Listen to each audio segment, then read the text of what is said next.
Okay, Sally got her paint on. We got some runs to deal with, but we're gonna let it get nice and hard. The thing is, you can't be impatient with that kind of stuff. You gotta be patient and move on for a while. I started to put my mechanic hat back on. Today I'm gonna finish up, hopefully, the IRS suspension back here, and hopefully even get the brake drums and brakes on. You know, that would be nice if I could get this finished today. But if not today, within the next 2 videos, it will be finished. And I do want to say that I started off by cleaning the nuts and bolts. I cleaned the threads, ran a tap through where the IRS arm goes into the body. And again, the reason is because of the POR 15 and the different paints. You want to make sure that the threaded areas are nice and clean so nothing jams up and cross threads. You just want to do that. It takes a little more time, but overall it's saving you time because otherwise you'd be in a mess. So we're going to get started. No time like the present, as I always say. Let's do it. Nice and clean. Got some grease on it. I'll spread that around in a minute. I'm using Super Lube. It's a synthetic all-around grease. Won't hurt rubber or nothing. It's kind of like dielectric grease. If you want to know anything about dielectric grease, check out, and you should be following a great DIY channel, Sallie's VW Beetles. He's a good man, and he has a lot of tips and tricks for everybody.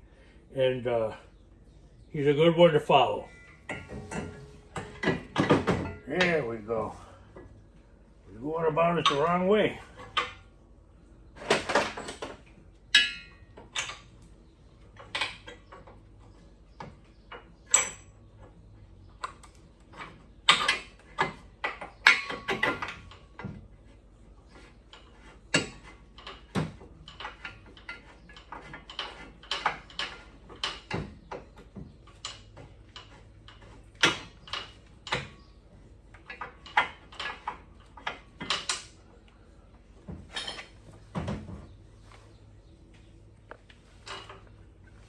I put a bolt in here to help stabilize it while I'm trying to turn this in.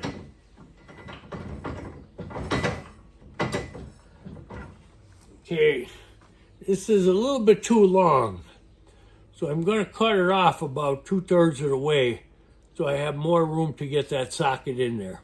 But for now, I'm going to move on to setting these bolts in and putting the shock on.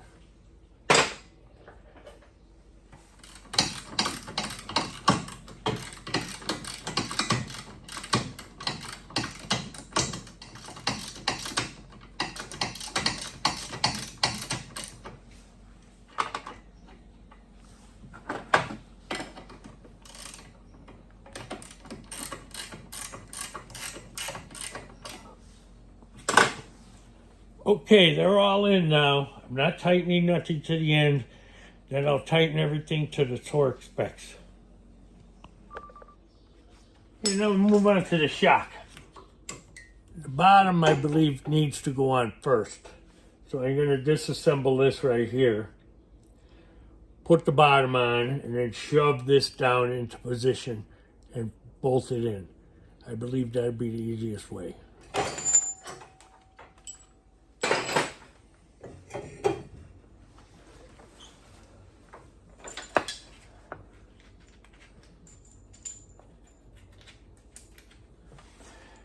I don't remember where my spacers went for the washers, for the shocks, but I'm going to use washers.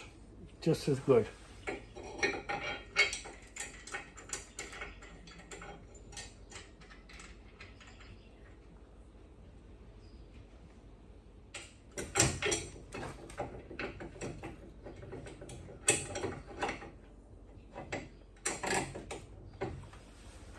There we go, that's a lot easier now. I'm going to put a lock washer or a washer on there and tighten that nut down.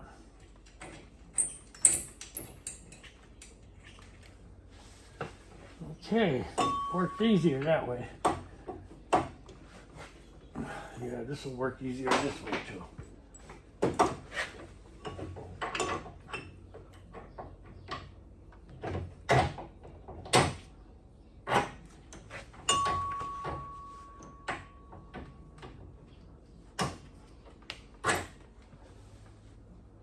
Found it.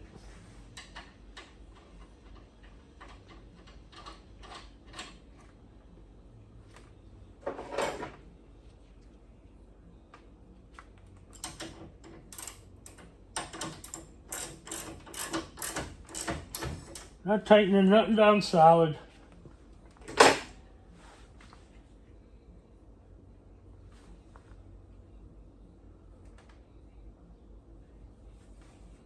All right, I think we can move on to the other side. Same procedure, different side.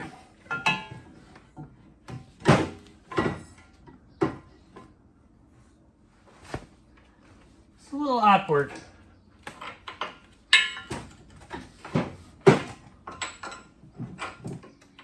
Okay, they're in. Again, not tight.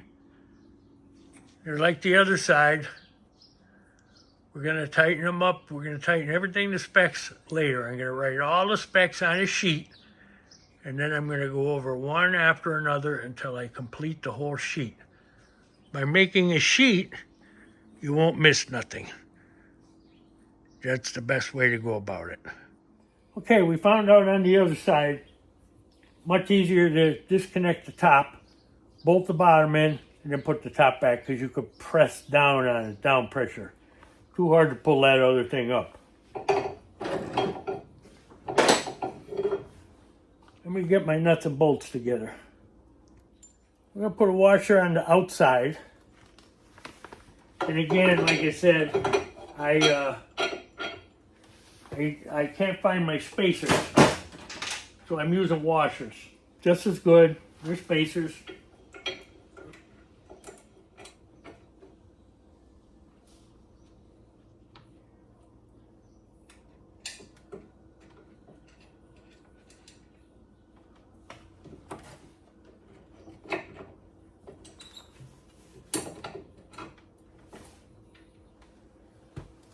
Okay, we're going to put a lock washer underneath there and a nut. I got to get a lock washer.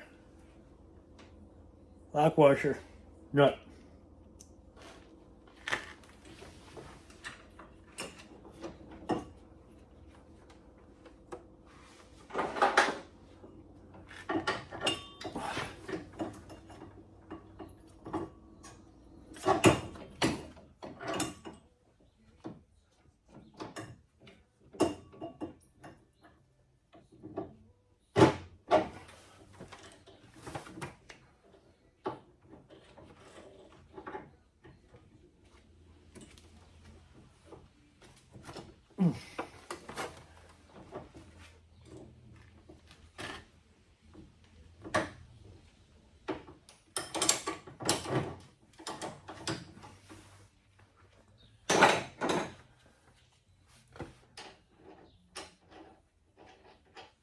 Got a nylock nut on these. It's got a roll of nylon around the center there, that purple looking stuff, and it locks it on rather than a lock washer. Again, we're not tightening nothing all the way. We're not torquing it down, I should say. We are kind of tightening it a little bit, but we're not torquing it down. Okay, now we have to decide what's next. Okay, we got the bearings all greased up, ready to go in.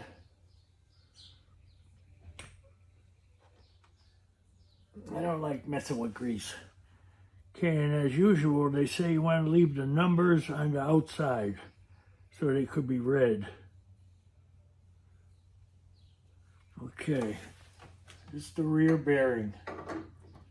When you're using a hammer, preferably a brass one, to put a bearing in, you just tap it around the edges. You've probably heard that a million times, but you don't want to hit the center of the bearing, just the outer edge.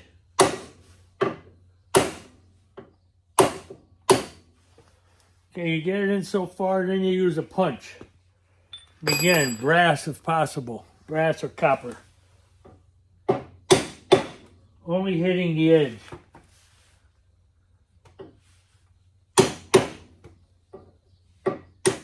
Another thing, when it's home, you can tell by the way it sounds. Solid. Okay, next step is putting the ring in there, the snap ring. Here's the snap ring. If you look at it close on a light, there's a real flat side with sharp cuts. The other side is a little rounded the cuts, and it's not 100% flat. You want to put the flat side up against the bearing. I don't know if it matters that much, but that was the way I was taught.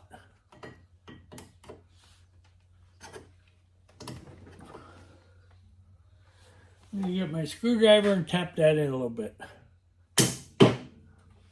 I just heard it snap in.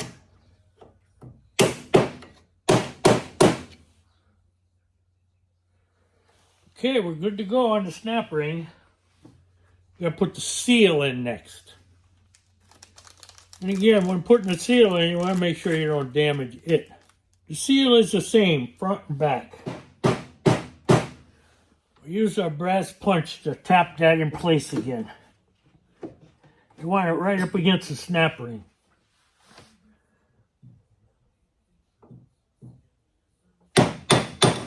Okay, again, when you're tapping it in, you could hear the difference in the tone once it gets where it's bottomed out.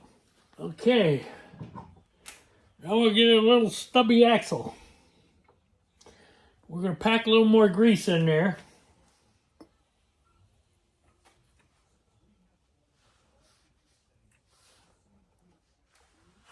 Put a little grease on the axle.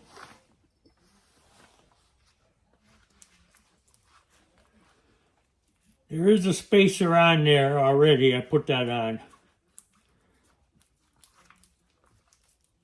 Okay, put that in.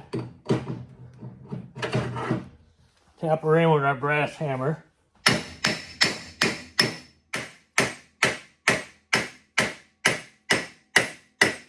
Okay, she's home.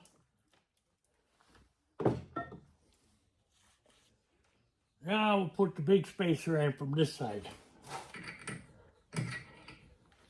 Okay, now the outer bearing. It's packed, ready to go in. As they always say, number on the outside. Hear the solidness? Nice and solid, nice and smooth. Following this diagram, and it's from www.appletreeauto.com, appletreeauto.com. But it shows you exactly how to put everything back, and it names what the factory number is, the stock number for the part, and what the part is, and where it goes. Very helpful. It's easy to forget this stuff, especially when you're not doing it every day. Okay, next we got to put the O-ring in here. We got to grease it up. Run the grease on the O-ring. Put the O-ring on first. We're not putting the O-ring on first. We're going to put the backing plate on first. Okay. Now we'll put the O-ring in this piece. Okay. Now if I'm sure the dimples on each side of this go to the bottom.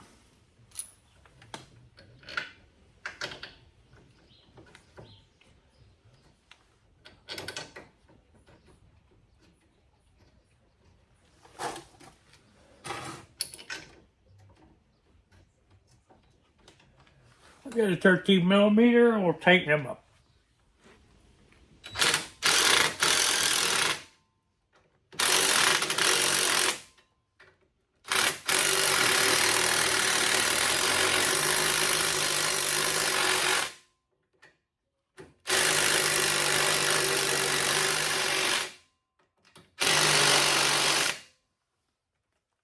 Okay, now we should have another spacer for here.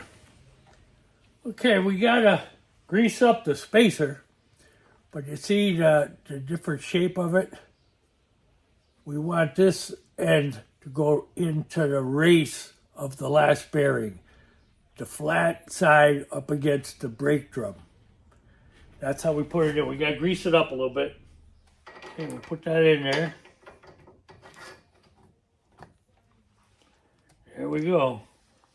Okay, we're ready for brakes, but I don't think we're going to do that next. I think I'm going to put CV joint in. I got to go get it.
Okay.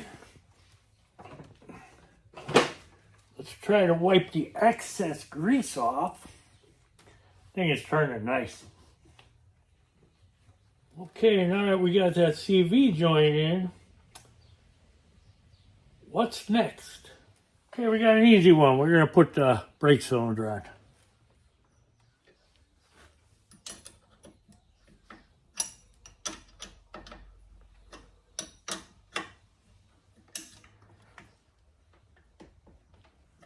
Okay, let's look for something else easy. I'm going to set the drum on just for now. I ain't going to do the brakes till tomorrow, I think. All right, put a nut on it.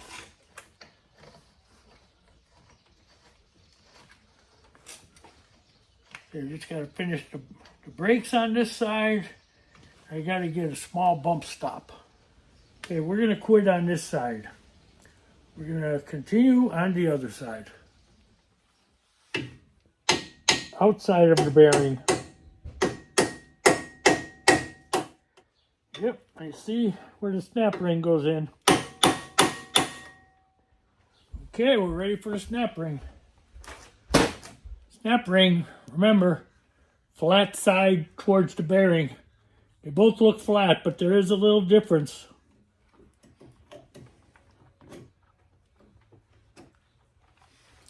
Okay, we got to tap that in. I got to get my screwdriver. Okay, now we got to get that rear seal in there. It's all greased up, ready to go. Get my brass punch. Go around it, tap it in lightly.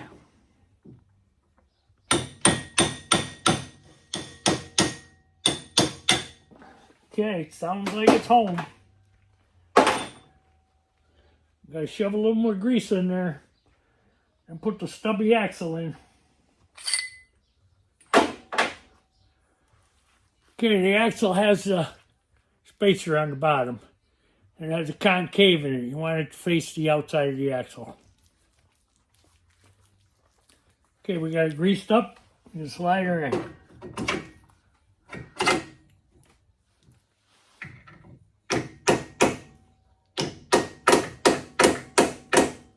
Okay, that's in. The bearing's in. The spacer's on. Now we got to find the backing plate and the rest of that stuff. Now we're going to put the CV joint on next. Well, I'd say accomplished pretty a lot today. Tomorrow's another day. But we got deadlines. We got to hit our deadlines. The old man likes to work. All right. Enjoy your project. Tomorrow is going to be brakes, brake lines, and rear wheels. You'll get to see the wheels I'm putting on Sallie tomorrow. So come back and check out what I accomplished tomorrow. All right, you guys have a great night. Enjoy your project. I'm enjoying mine. And there she is over there. She's really looking good. And then I got to get back at my son's. My son's is going to be painted golf blue. It runs and drives. It just needs a paint job and then finish up. All right, we'll get to it.